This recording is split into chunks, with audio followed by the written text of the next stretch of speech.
নমস্কার শ্রোতা বন্ধুরা, স্বাগত জানাই আপনাদের কিচিরমিচিরে। কোলাহলের জগৎ থেকে পা সরিয়ে চলুন চলে যাই গল্পের জগতে। আজকের নিবেদন রবীন্দ্রনাথ ঠাকুরের নৌকাডুবি। গল্পটি ভালো লেগে থাকলে অবশ্যই লাইক করবেন, বন্ধুদের সাথে শেয়ার করবেন এবং আপনাদের গুরুত্বপূর্ণ মতামত কমেন্টে জানাবেন।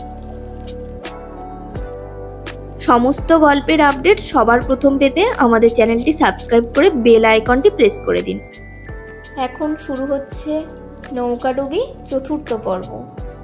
যে সমস্ত শ্রোতা বন্ধুরা আগের পর্বগুলি শোনেননি তাদের অনুরোধ করব আগের পর্বগুলি শুনুন, তাতে আপনাদের গল্পটি বুঝতে ও শুনতে দুটোই সুবিধা হবে। চিঠি বিলি করিয়া দিতে রাত হইয়া পড়িল। রমেশ শুইতে গেল, কিন্তু ঘুম হইল না। তাহার মনের ভিতরে গঙ্গা যমুনার মতো সাদা কালো দুই রঙের চিন্তাধারা প্রবাহিত হইতেছিল। দুইটার কল্লোল একসাথে মিশিয়া তাহার বিশ্রামক্ষণকে মুখর করিয়া তুলিতেছিল। বার কয়েক পাশ ফিরিয়া সে উঠিয়া পড়িল। জানালার কাছে দাঁড়াইয়া দেখিল তাহাদের জনশূন্য গলির এক পাশে বাড়িগুলির ছায়া, আর এক পাশে শুভ্র জ্যোৎস্নার রেখা। রমেশ স্তব্ধ হইয়া দাঁড়াইয়া রহিল। যাহা নিত্য, যাহা শান্ত, যাহা বিশ্বব্যাপী, যাহার মধ্যে দ্বন্দ্ব নাই, দ্বিধা নাই, রমেশের সমস্ত অন্তঃপ্রকৃতি বিগলিত হইয়া তাহার মধ্যে পরিব্যাপ্ত হইয়া গেল। যে শব্দবিহীন সীমাবিহীন মহালোকের নেপথ্য হইতে চিরকাল ধরিয়া জন্ম এবং মৃত্যু, কর্ম এবং বিশ্রাম, আরম্ভ এবং অবসান, কোন অশ্রুত সঙ্গীতের অপরূপ তালে বিশ্ব বঙ্গভূমির মধ্যে প্রবেশ করিতেছে, রমেশ সেই আলো অন্ধকারের অতীত দেশ হইতে নরনারীর যুগল প্রেমকে এই নক্ষত্র দীপালোকিত নিখিলের মধ্যে আবির্ভূত হইতে দেখিল। রমেশ তখন ধীরে ধীরে ছাদের উপর উঠিল। অন্নদাবাবুর বাড়ির দিকে চাহিল। সমস্ত নিস্তব্ধ। বাড়ির দেওয়ালের উপরে কার্নিশের নিচে জানালা দরজার খাঁজের মধ্যে চুনবালি খসা ভিতরের গায়ে জ্যোৎস্না এবং ছায়া বিচিত্র আকারের রেখা ফেলিয়েছে। এ কি বিস্ময়! এই জনশূন্য নগরের মধ্যে ওই সামান্য গৃহের ভিতরে একটি মানবীর বেশি, এ কি বিস্ময়! এই রাজধানীতে কত ছাত্র, কত উকিল, কত প্রবাসী নিবাসী আছে। তাহাদের মধ্যে রমেশের মতো একজন সাধারণ লোক কোথা হইতে একদিন আশ্বিনের পিতাভ রৌদ্রে ওই বাতায়নের একটি বালিকার পাশে নীরবে দাঁড়াইয়া জীবনকে ও জগৎকে এক অপরিসীম আনন্দময় রহস্যের মাঝখানে ভাসমান দেখিল। এ কি বিস্ময়! হৃদয়ের ভিতরে আজ এ কি বিস্ময়! হৃদয়ের বাহিরে আজ এ কি বিস্ময়! অনেক রাত্রি পর্যন্ত রমেশ ছাদে বেড়াইল। ধীরে ধীরে কখন এক সময়ে খণ্ডচাঁদ সম্মুখের বাড়ির আড়ালে নামিয়া গেল। পৃথিবীতলে রাত্রের কালিমা ঘনীভূত হইল। আকাশ তখনও বিদায়মুখ আলোকের আলিঙ্গন পাণ্ডুবর্ণ। রমেশের ক্লান্ত শরীর শীতে শিহরিয়া উঠিল। হঠাৎ একটা আশঙ্কা থাকিয়া থাকিয়া তাহার হৃৎপিণ্ডকে চাপিয়া ধরিয়া লাগিল। মনে পড়িয়া গেল জীবনের রণক্ষেত্রে কাল আবার সংগ্রাম করিতে বাহির হইতে হইবে। ওই আকাশে যদিও চিন্তার রেখা নাই, জ্যোৎস্নার মধ্যে চেষ্টার চাঞ্চল্য নাই, রাত্রি যদিও নিস্তব্ধ শান্ত, বিশ্ব প্রকৃতি ওই অগণ্য নক্ষত্রলোকের চিরকর্মের মধ্যে চিরবিশ্রামে বিলীন, তবু মানুষের আনাগোনা যোঝাযুঝির অন্ত নাই। সুখ দুঃখে বাধা বিঘ্নে সমস্ত জনসমাজ তরঙ্গিত। একদিকে অনন্তের ওই নিত্য শান্তি, আর একদিকে সংসারের এই নিত্য সংগ্রাম। দুই একই কালে একই সঙ্গে কেমন করিয়া থাকিতে পারে? দুশ্চিন্তার মধ্যেও রমেশের মনে এই প্রশ্ন উদয় হইল। কিছুক্ষণ পূর্বে রমেশ বিশ্বলোকের অন্তঃপুরের মধ্যে প্রেমের যে একটি শাশ্বত সম্পূর্ণ শান্ত মূর্তি দেখিয়াছিল, সেই প্রেমকেই ক্ষণকাল পরে সংসারের সংঘর্ষে, জীবনের জটিলতায় পদে পদে ক্ষুব্ধ ক্ষুণ্ণ দেখিতে লাগিল। ইহার মধ্যে কোনটা সত্য, কোনটা মায়া? পরদিন সকালের গাড়িতে যোগেন্দ্র পশ্চিম হইতে ফিরিয়া আসিল। আজ শনিবার, কাল রবিবারে হেমনলিনীর বিবাহের কথা। কিন্তু যোগেন্দ্র তাহার বাসার দ্বারের কাছে আসিয়া উৎসবের স্বাদগন্ধ কিছুই পাইল না। যোগেন্দ্র মনে করিয়া আসিতেছিল, এতক্ষণে তাহাদের বাসার বারান্দার উপর দেবদারু পাতার মালা ঝোলানো শুরু হইয়াছে। কাছে আসিয়া দেখিল, শ্রীহীন মালিন্যে পাশের বাড়ির সঙ্গে তাহাদের বাড়ির কোনো প্রভেদ নাই। ভয় হইল, পাছে কাহারও অসুখ বিসুখ করিয়া থাকে। বাড়িতে প্রবেশ করিয়া দেখিল, চায়ের টেবিলে তাহার জন্য আহারাদি প্রস্তুত রহিয়াছে এবং অন্নদাবাবু অর্ধভুক্ত চায়ের পেয়ালার সম্মুখে রাখিয়া খবরের কাগজ পড়িতেছেন। যোগেন্দ্র ঘরে ঢুকিয়া জিজ্ঞাসা করিল, হেম কেমন আছে? অন্নদাবাবু কহিলেন, ভালো। যোগেন্দ্র বলিল, বিবাহের কি হইল?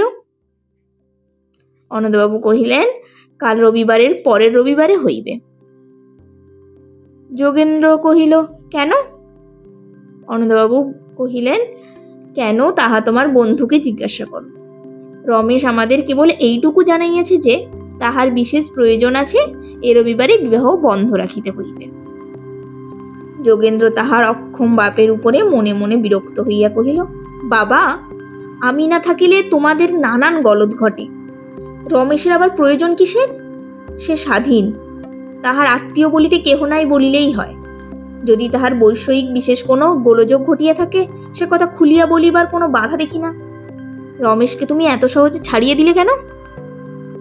অন্নদাবাবু কহিলেন, আচ্ছা বেশ, তো সে তো এখনো পালায় নাই, তুমিই তাহাকে প্রশ্ন করিয়া দেখো না।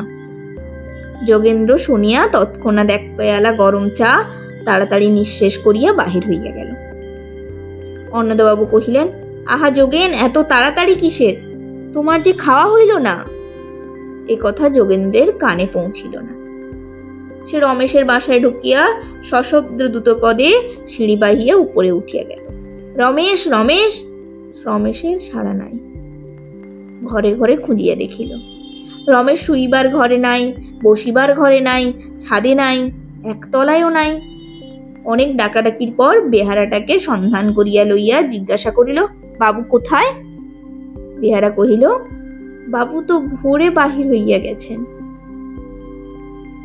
যোগেন্দ্র কহিল, কখন আসিবে? বেহারা জানাইল, বাবু তাহার কতক কতক কাপড় চোপড় লইয়া চলিয়া গেছেন। বলিয়া গেছেন, ফিরিয়া আসিতে তাহার 4-5 দিন দেরি হইতে পারে। কোথায় গেছেন তাহা বেহারা জানে না। যোগেন্দ্র গম্ভীর হইয়া চায়ের টেবিলে ফিরিয়া আসিল। অন্নদাবাবু জিজ্ঞাসা করিলেন, কি হইল? যোগেন্দ্র বিরক্ত হইয়া কহিল, হইবে আর কি? যাহার সঙ্গে আজ বাদে কাল মেয়ের বিবাহ দিবে, তাহার কি কাজ পড়িয়াছে, সে কখন কোথায় থাকে, তার খোঁজ খবর তোমরা কিছুই রাখো না, অথচ তোমার বাড়ির পাশেই তাহার বাসা। অন্নদাবাবু কহিলেন, কেন, কাল রাত্রেও তো রমেশ এই বাসাতেই ছিল। যোগেন্দ্র উত্তেজিত হইয়া কহিল, তোমরা জানো না সে কোথায় যাইবে, তাহার বেহারা জানে না সে কোথায় গেছে। এই কিরকম লুকোচুরি ব্যাপার চলিতেছে? আমার কাছে এ তো কিছুই ভালো ঠেকিতেছে না। বাবা, তুমি এখনো নিশ্চিন্ত আছো কি করিয়া? অন্নদাবাবু এই ভৎসনায় হঠাৎ অত্যন্ত চিন্তিত হইবার চেষ্টা করিলেন। গম্ভীর মুখ করিয়া কহিলেন, তাই তো, এসব কি? কাণ্ডজ্ঞানহীন রমেশ অনায়াসে কাল রাত্রে অন্নদাবাবুর কাছে বিদায় লইয়া যাইতে পারিত, কিন্তু সে কথা তাহার মনে উদয় হয় নাই।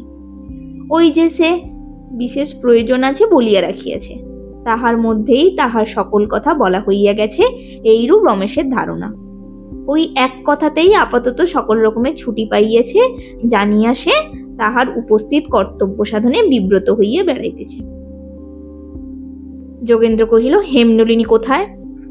অন্নদাবাবু কহিলেন, সে আজ সকাল সকাল চা খাইয়ে উপরে গেছে।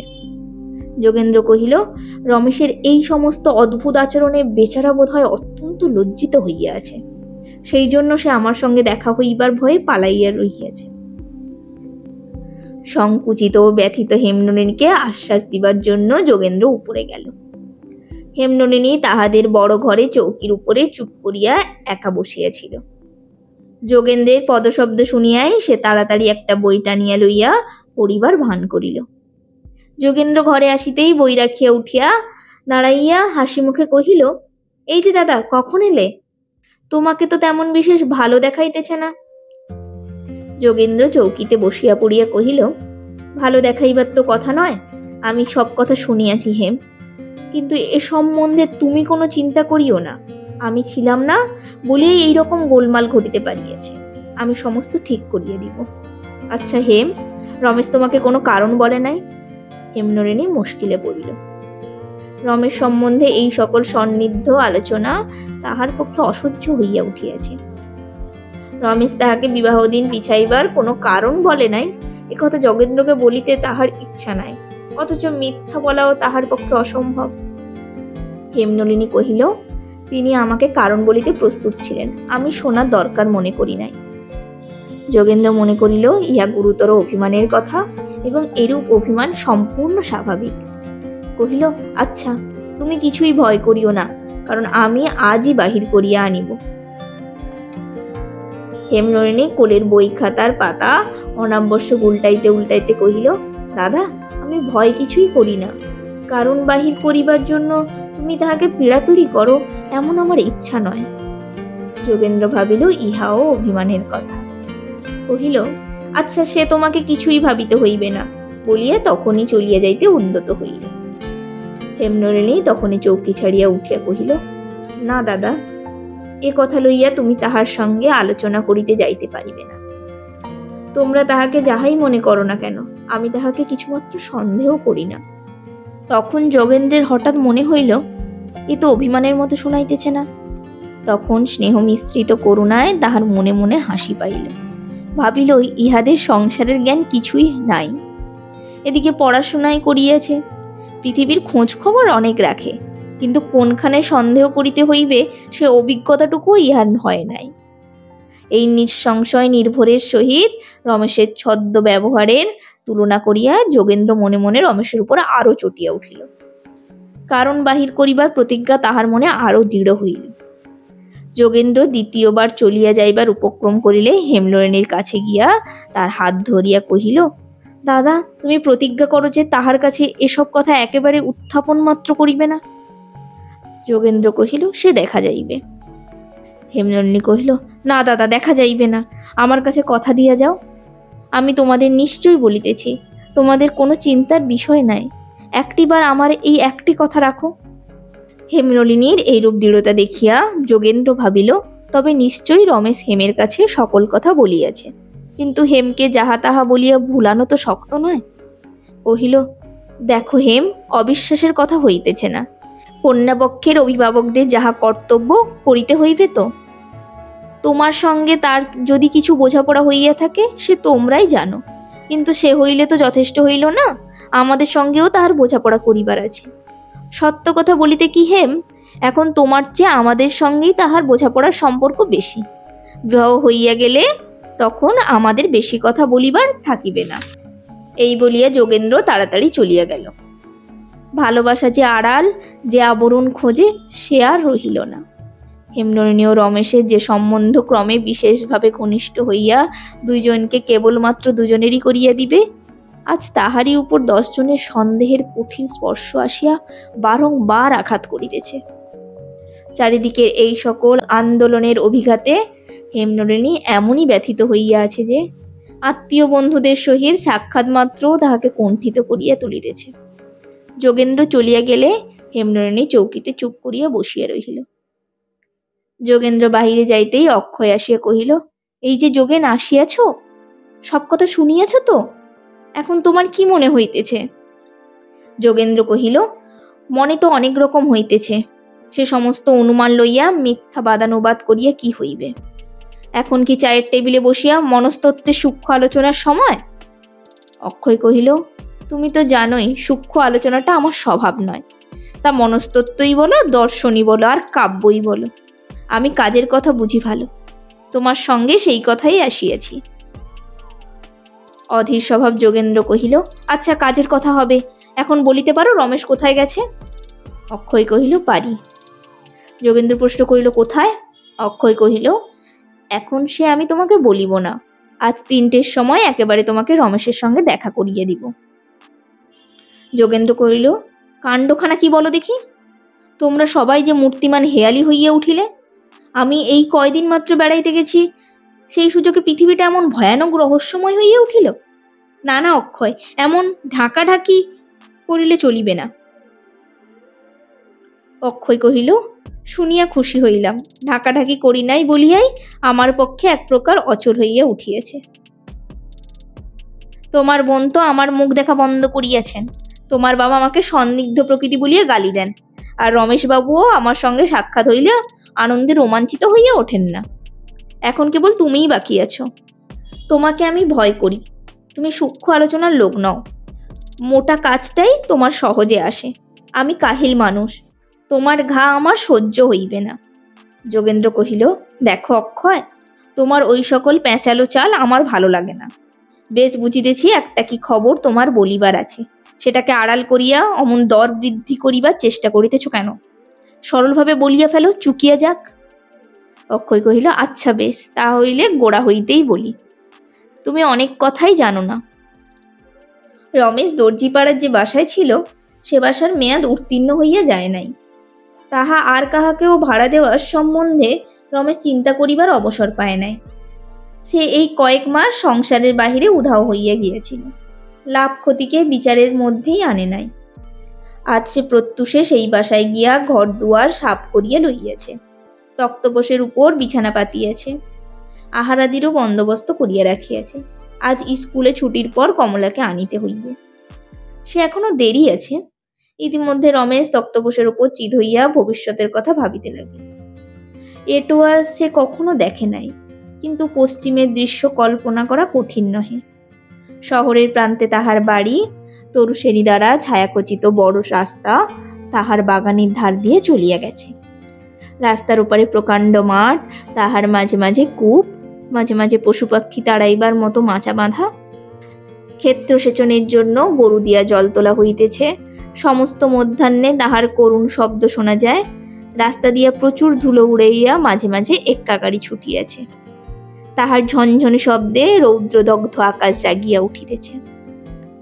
এই সুদূর প্রবাসের প্রখর তাপ, উদাস মধ্যাহ্ন ও শূন্য নির্জনতার মধ্যে সে তাহার রুদ্ধদ্বার বাংলা ঘরে সমস্ত দিন হেমনলিনীকে একা কল্পনা করিতে গেলে ক্লেশ অনুভব করিত। তাহার পাশে চিরসখী রূপে কমলাকে দেখিয়া সে আরাম বোধ করিল। রমেশ ঠিক করিয়াছে, এখন সে কমলাকে কিছু বলিবে না। বিবাহের পর হেমনলিনী তাহাকে বুকের উপর টানিয়া লইয়া সুযোগ বুঝিয়া সকরুণ স্নেহের সহিত ক্রমে ক্রমে তাহাকে প্রকৃত ইতিহাস জানাইবে। যত অল্প বেদনা দিয়া সম্ভব্য কমলার জীবনের এই জটিল রহস্যজাল ধীরে ধীরে ছাড়াইয়া দিবে। তাহার পরে সেই দূর বিদেশে তাহাদের পরিচিত সমাজের বাহিরে কোনো প্রকার আঘাত না পাইয়া কমলা অতি সহজেই তাহাদের সঙ্গে মিশিয়া আপনার হইয়া যাইবে। তখন দ্বিপ্রহরের গলি নিস্তব্ধ। যাহারা আপিসে যাইবার তাহারা আপিসে গেছে, যাহারা না যাইবার তাহারা দিবানিদ্রার আয়োজন করিতেছে।